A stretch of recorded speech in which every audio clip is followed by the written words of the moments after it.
Everyone needs therapy. Everyone does need therapy. This is Renee. And this is Irina. And you're listening to Honey, I'm Healing. Things look a little different here, don't they? They do. They're really exciting because It's season 2, you guys. I'm so excited. we have done 21 episodes of Honey, I'm Healing, and we've decided to rebrand ourselves and give us a new little glow up. Yeah. Who doesn't love a good glow up? No, I was going to say Renee is definitely glowing this week. No. I wonder why. I wonder why. Yeah. I have had such a good week. My social battery is literally in the negatives, though. It's like I was called out for it yesterday. On a date? Yeah. Yeah, no. He was like, What date was that this week? yeah, that was 2. Okay. What a sweet man. Anyway, I was like talking to him, or he was talking, and I was like, I dissociated. I just dissociated. There was nothing I could do about it. And I go, oh, that's interesting. And he goes, that's what Midwestern people say when they're not paying attention. That's what I do. And I was like, I'm so sorry. It's like my brain went off in 10 different directions while you were talking. I'm so sorry. And he laughed about it. I say the same thing. When you say that's interesting, It literally means I have nothing else to say about that, but I don't Yeah. want to make it sound like that's cool, nor do I want to make it sound like it's boring. it's just like that period, you know? Yeah. Well, so you asked me what I did today a little bit earlier. I'm going to do a cheers to season 2. Look at you and your mocktail. Is that a Bloody Mary? This is a mocktail Bloody Mary. Wait, cheers to season 2. Not me with my lame water bottle and you with a full-on mocktail Bloody. Listen, this is not a sponsored ad, but I went to Brushy Mountain today with Matt and Lockie. It is. Fun. Have you been? No. It's a old state penitentiary. I don't know if I said that right. Yeah, of course. Nothing's really changed, add it guys. to the reel. Add it to the reel. And it's like in way past Oak Ridge, 45 minutes away.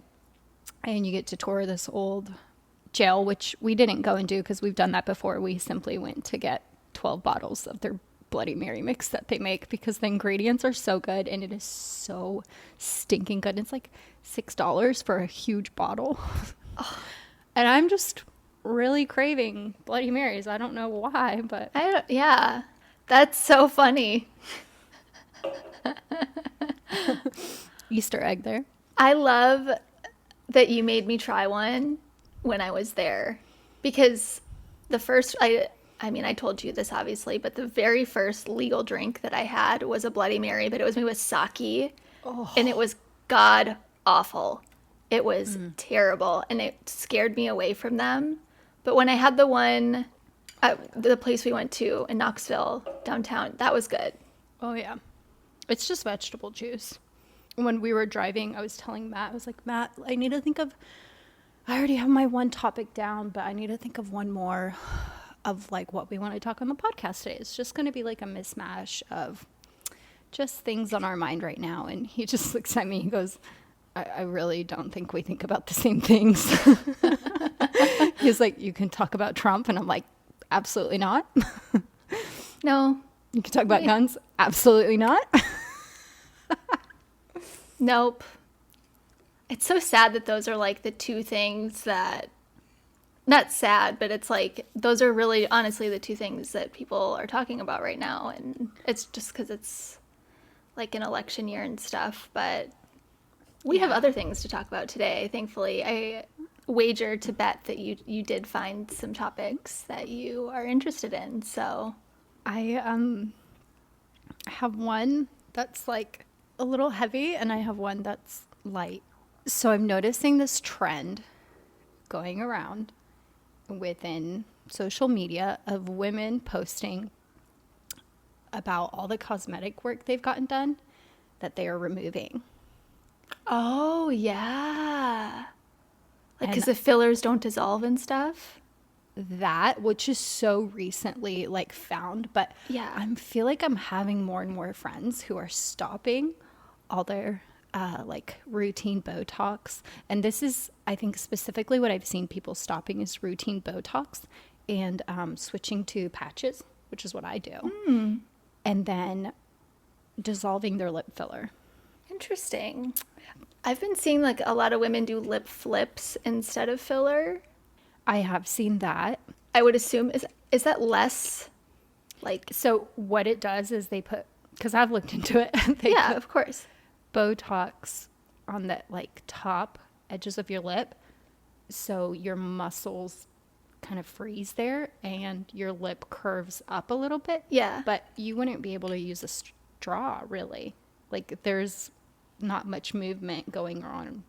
I in the can't use a upper straw lip. anyway because I'm clumsy. I can't imagine like isn't there a scene in Cinderella story where she gets Botox and she's like trying to drink something and like I'm picturing Jennifer Oh, yeah. Coolidge like trying to drink something. I don't know.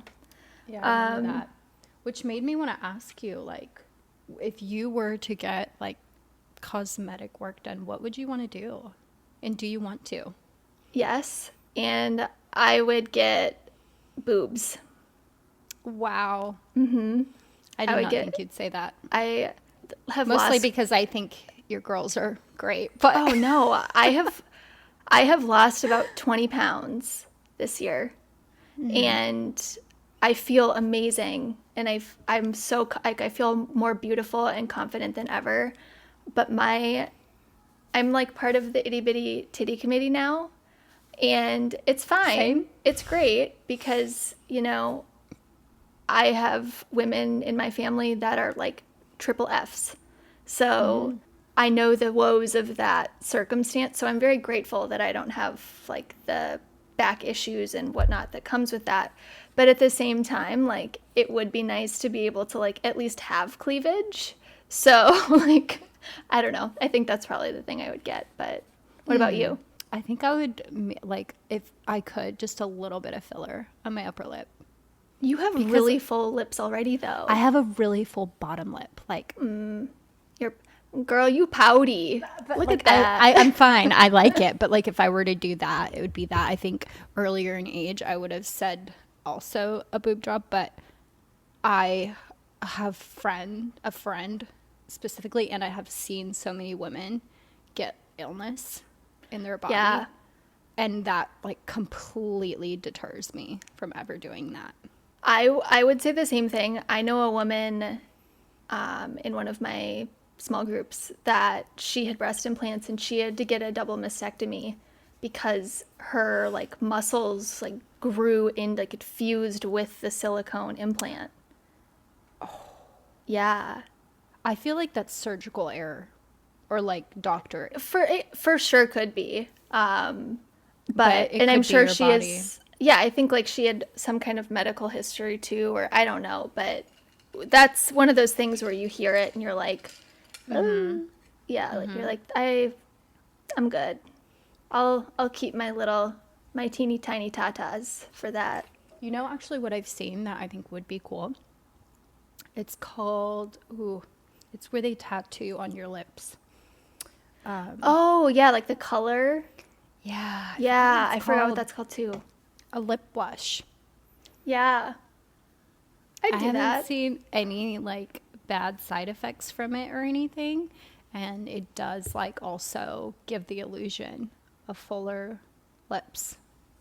I mean, anything where you can literally just wake up and go, sign me up.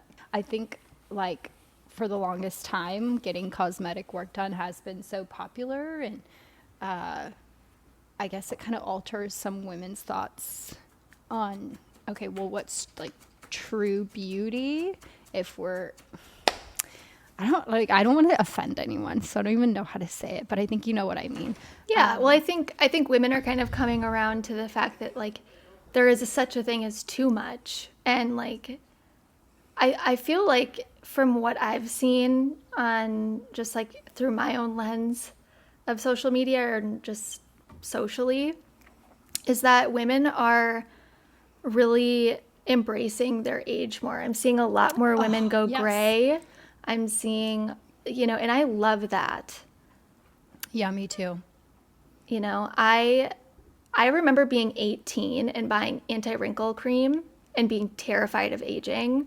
And now at 30, I have more wrinkles and like, I'm just like whatever, like, you Yeah. know, they tell a Yeah. story and I think I that's what like I'm that. loving too, is just embracing our natural beauty and learning to be comfortable within some of our own insecurities. I think that's beautiful. That So is so that's well what I was said. trying to say. Yeah, well Yeah. said. Instead of changing ourselves, let's learn to grow and accept and love ourselves. So, but Yeah. either way, whatever makes someone comfortable, whatever makes someone love themselves, you know. But Yeah.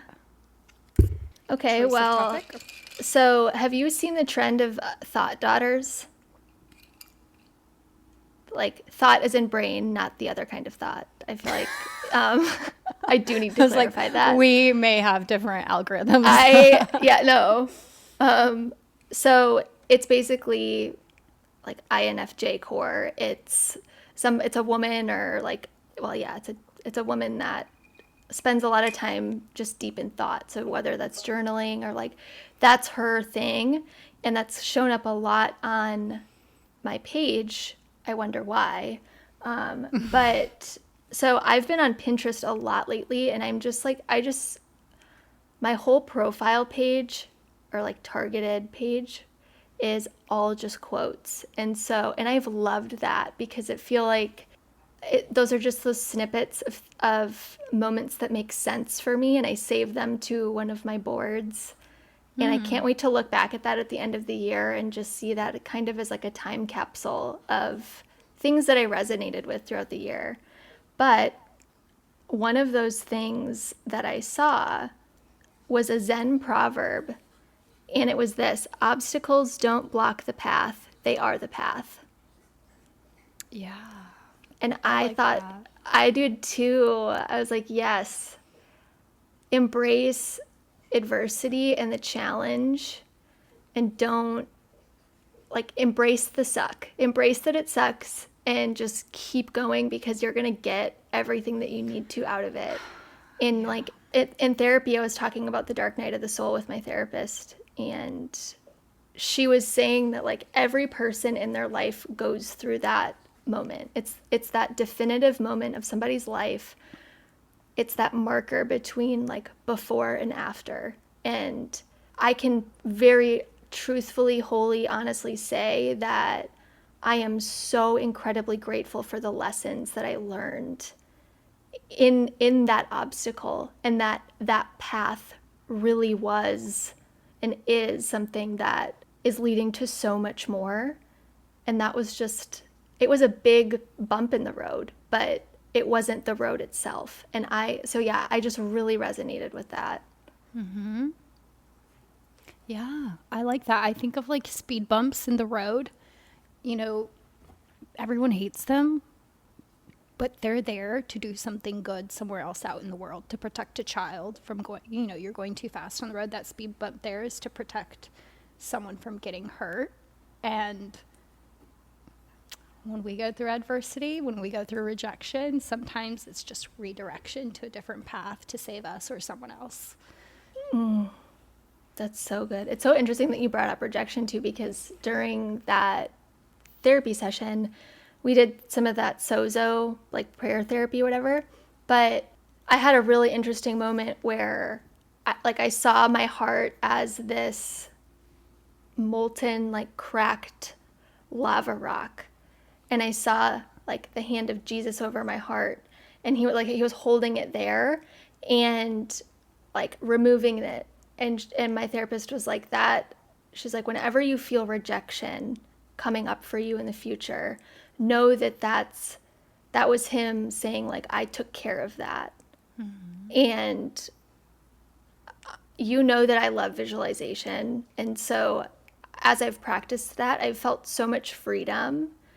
And yeah, I just, everybody I needs to do more visualization. It's such a good thing. Yeah, I agree. I do think if we don't take it to our ego, we can see it as protection and redirection. So good. So, so, so good. That kind of leads me into another thing that I wanted to talk about. And it's something that we talk about all the time. I have been really, really hyper fixating on the law of detachment. Okay, I did not expect you to say that. Do And tell. I love this. I cannot thank you enough for introducing this to me, because speaking of freedom and just embracing joy and like whatever the experience is, it has transformed this new like season of life for me, and it's so much fun.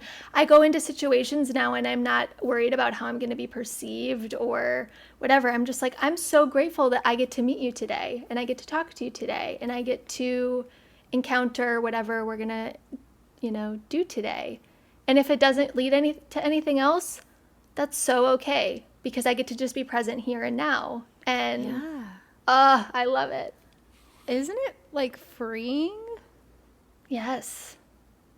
And I think what it really boils down to, because actively what you're doing is just being conscious.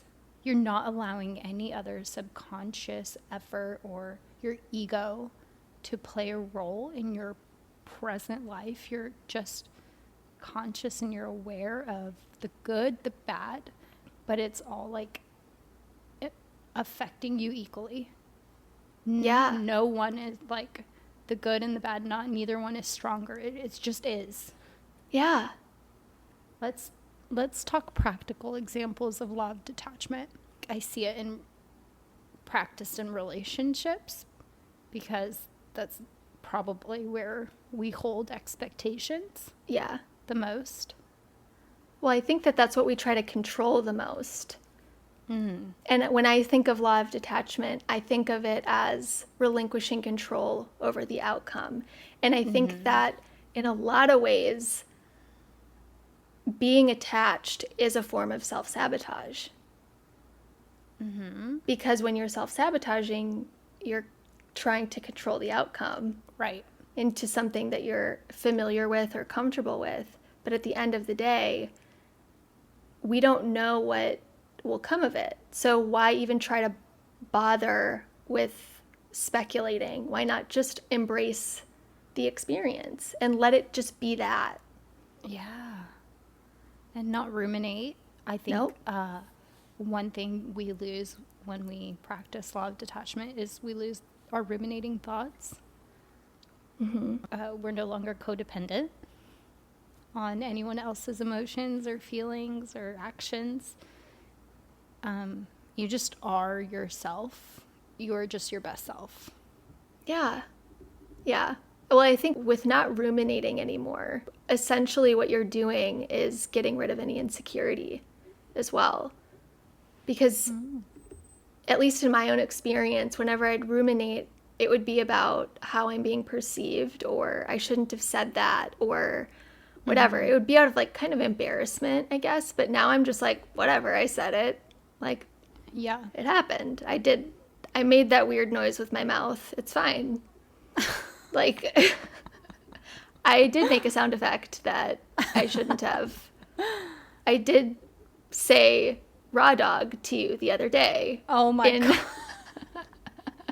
It's like, but it's just, Yeah. that's part of it, I think. But Yeah. I feel like, one, we have a number of listeners who know us through a mutual connection of the church. And, growing up, I've always heard like laws of detachment, like universal stuff, like that's all so bad and it goes against Jesus. And I think they're just practical practices that you do and think about, and sometimes we do them without even thinking about whatever this practice is, in terms of biblically, like how can we communicate that in like biblical terms? I believe it's like super taboo in the church or in Christianity, but I feel like it's something Christians already do, you know? It's just not worded that way. So when you think of that, how would you put that into Christian terms? Matthew 6:34. Take no thought for tomorrow. I will say, Isn't that do not worry about tomorrow, for tomorrow will worry about itself? yes, it's Okay. Yeah. it was That's a in great example. King James version, and I was like, I'm not about to say "Thus saith the Lord" on "Honey, I'm Healing." That's the wrong audience. Spiritual truth is spiritual truth, regardless of what spin or flavor or label that you want to put on it. Like, Yep. that's why manifesting is a thing, because our words have power and our intentions have power. So whether or not you want to call it manifesting, or if you want to call it praying or believing for something, at the Speaking root of it, truth. it's essentially the same thing. And I think that in many ways, like I think about the birthright of Jacob with Esau. This word was spoken over Jacob of, you will have the birthright, or the older will serve the younger, that kind of thing. And Jacob in that story tried to manipulate the outcome, even though, because he knew it, he felt like he had to make it happen. And how many times in my life have I tried to do that? So with detaching, for me, it's been like, I know that the outcome is good, and I'm good with just leaving it there. I don't want to know it. I don't want to know about it anymore, because if I do know what's coming, if I do know what's ahead, I will try to make it happen, or feel like I need to make it happen, when in reality, I get to just receive it. Yeah, and that's not for us to No. have to know what happens. Like, don't you think we'd be able to time travel if we needed to know? If you could time travel, what's one place you would go to? Or like, what would you do if you could time travel? So, if I could time travel in the past, it would to be friends with my mom and dad as they were children. And if I could go to the future, it would be like to see, you know, generations down of our children and to spend time with them. Very sentimental. But if we're talking about like a moment in history, let's not be sentimental for a second. It would be like in the time of Jesus' Yeah. time on the earth, like it'd have to be. And like with everything that's interpreted out of the Bible, you know, now in our modern time, to where we're like, what does this even mean nowadays? Because, you know, we talk about this. I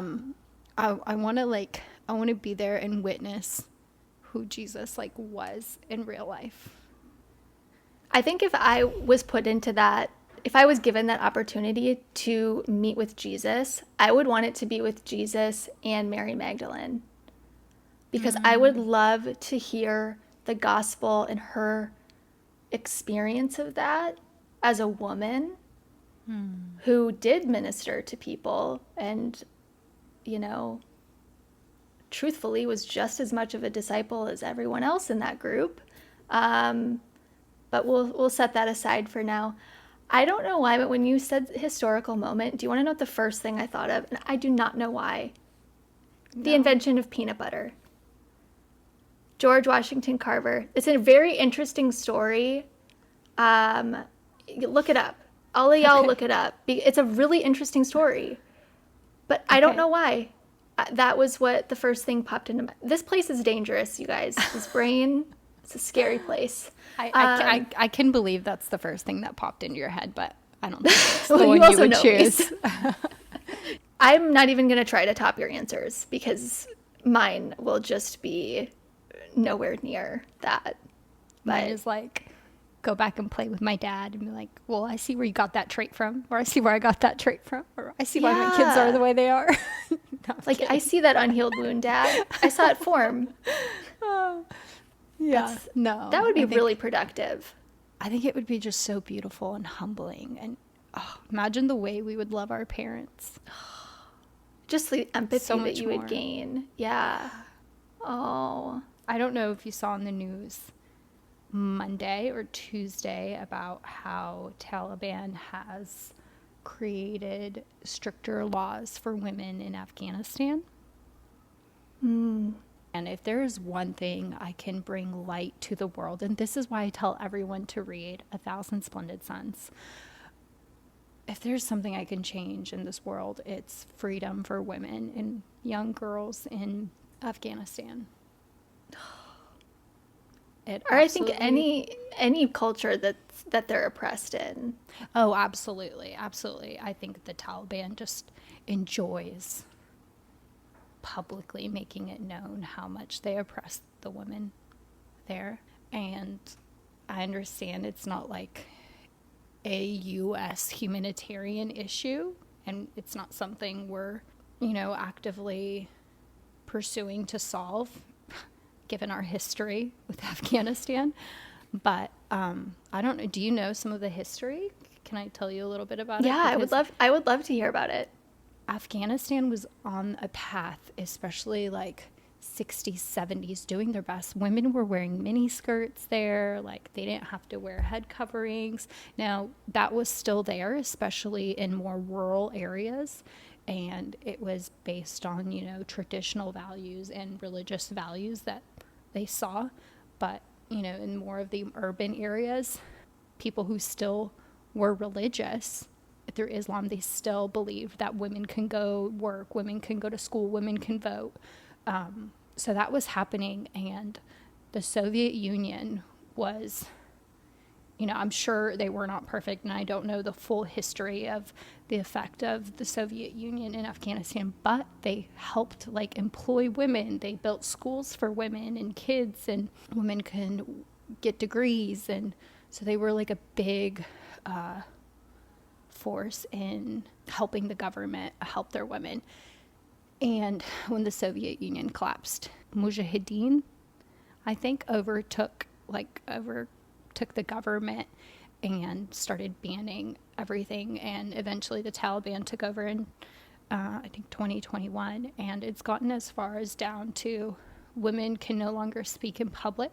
They have to be completely covered. One, they're actually like, you shouldn't even be out in public. You should be at home as much as you can.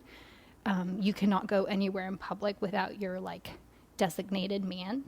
You're not allowed to look at men. You're not allowed to even be within proximity of someone who is not like your father or your husband or your son. They cannot work. Girls cannot go to school. It's so sad. All on the premise of religious values, because women are, temptation to men. And how is this not like a world problem? I don't know, because to me this is as horrific as like a Holocaust. It is. It's demeaning the existence of an entire gender or sex, I guess you could say. Yeah. It's belittling it down to is like you're not even worthy of walking outside by yourself. And I cannot stand that thing that you said about women are seen as objects of temptation. The issue isn't women, it's men. Yeah. Have you read A Thousand Splendid Suns? I have. And I've read Kite Runner. Oh, I need to read Is that it one. Khaled Hosseini? I think that's his name. Yeah.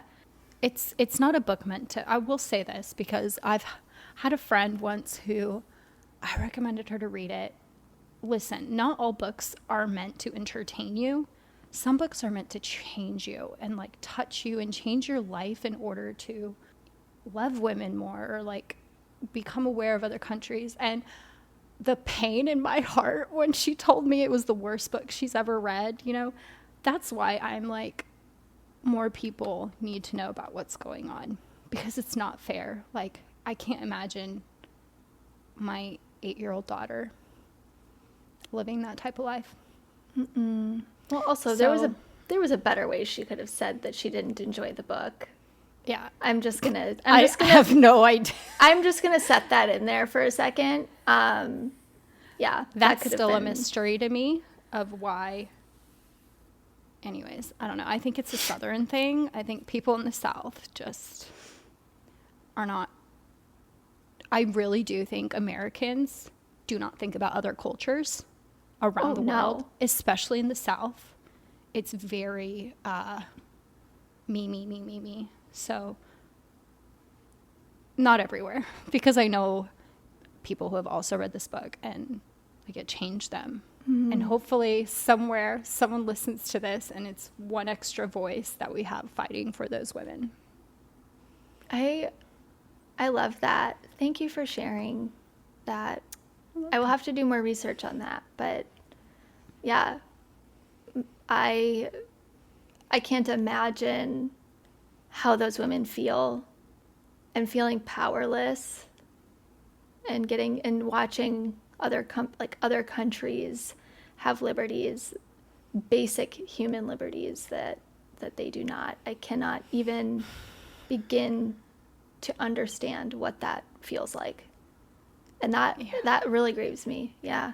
Well, there's really no other way to segue out of that. But we can hold space for we can hold space for multiple things at once. Well, we were just talking about books. I was going to say season 2, we have to include books in our first episode. I want to hear the best book you've read this year and the worst book you've read so far. Well, I can tell you the worst one. Least liked. I don't like to say worst. A Tree Grows in Brooklyn. Easily. This is for our listeners listening after they've watched our book review. That was probably the most disappointing book I've ever read. I wouldn't say it was the worst. It wasn't the worst. It was the worst this year. Okay. The best book I read this year was Manacled. Oh. I have never cried.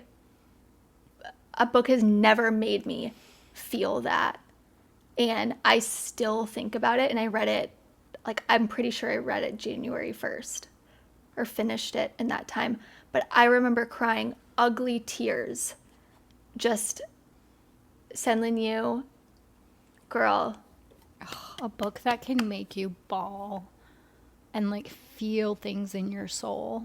Oh. You know that it's a good book when you empathize so deeply for the villain.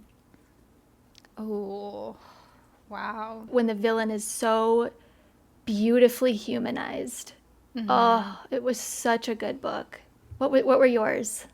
I just pulled up my Goodreads because... Yeah, follow Irina on Goodreads, everyone. Yes, please, guys, follow us. I DNF'd quite a few books, but I'm not going to say those because that's not fair. Okay, my least favorite book I've read this year was Icebreaker.